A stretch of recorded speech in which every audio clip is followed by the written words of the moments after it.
Սուրբ Գայանե վանքում փետրվարի 24-ին հոգևոր դասն ու հավատացյալները հրաժեշտ տվեցին Մեծի տան Ընկիլիկիո կաթողիկոսության երիցագույն միաբան Տաթև arczepiskopos Սարգսյանին։ Սուրբ պատարագ մատուցվեց, որի ընթացքում վերջին ոցման կարգ կատարվեց։ Արարողության ընթացքում Շահան եւ Օշական arczepiskoposներն օծեցին ննջեցյալ հոգևորականի ճակատն ու աջ ձեռքը։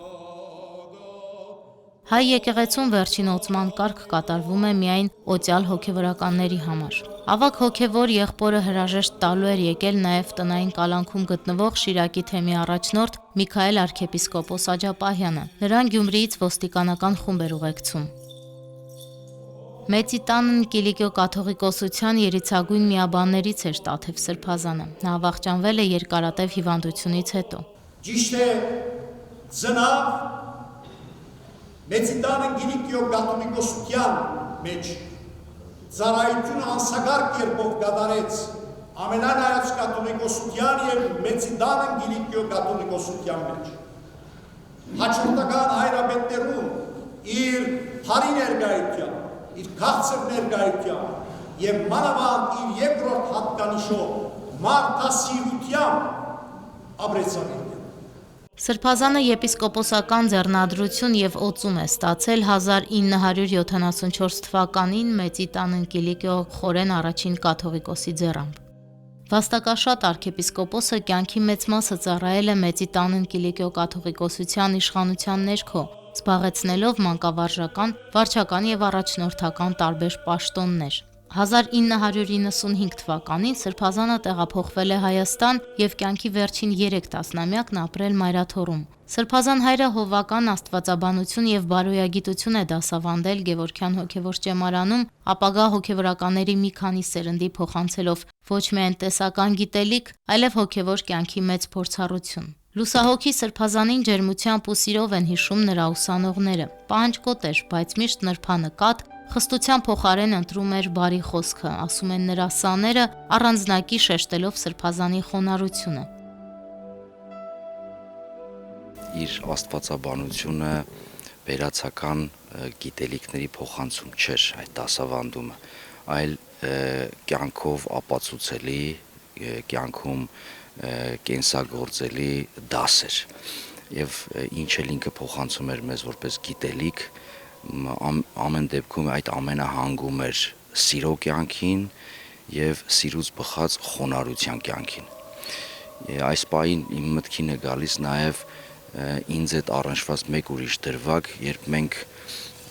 ձեռնադրությունից հետո 40-օրյա առանձնության շրջան էինք ապրում Մայրաթոռում եւ 3 հոգի էինք եւ Տաթև Սրբազանը հիշում եմ ամեն շաբաթ այդպես սիրով, խոնարհությամբ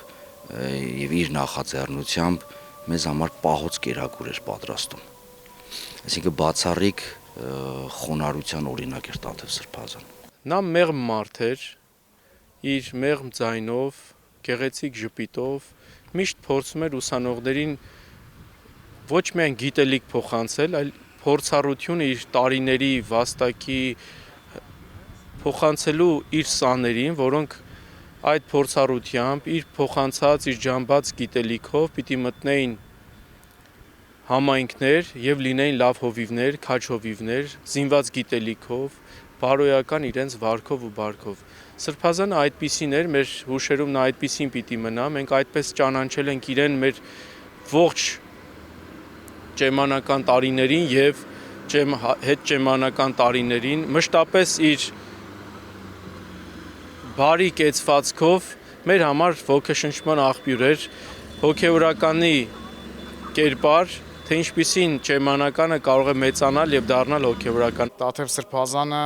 բարության մարմնավորում էր, բայց ես ավելի շատ կշեշտեի մտավորականի կերպարը իր անձի մեջ։ Մի մարդ, որը անընդհատ շարունակ ուսուցանում էր եւ ինքը սովորում էր։ Գիրքը անբաժան ուղեկիցն էր իր կյանքում։ Եվ ամեն անգամ, երբ հանդիպում էինք, պատմում էր ինչ-որ մի գրքից, խորհուրդ էր տալիս այս կամ այն գիրքը ընթերցել, որովհետև ասում էր ես կարդացի եւ շատ օգտակար էր։ Եվ մի շատ կարևոր նաեւ հանգամանք կա, լինելով երջանկայիշատակ Գարեգին առաջին մեծագործ հայրապետի ազգականը, ինձ թվում է շատ դժվար է լինել իր ազգականը եւ չմնալ իր ստվերում, որովհետեւ վեհապար իսկապես տիտանական մեծություն էր, մեծ մտավորական աստվածաբան հայագետ եւ Տաթև Սրբազանը լինելով իր զարմիկը կարողացավ իր անձնական հմայքով շահել նաեւ մյուսների սերը եւ հարգանքը։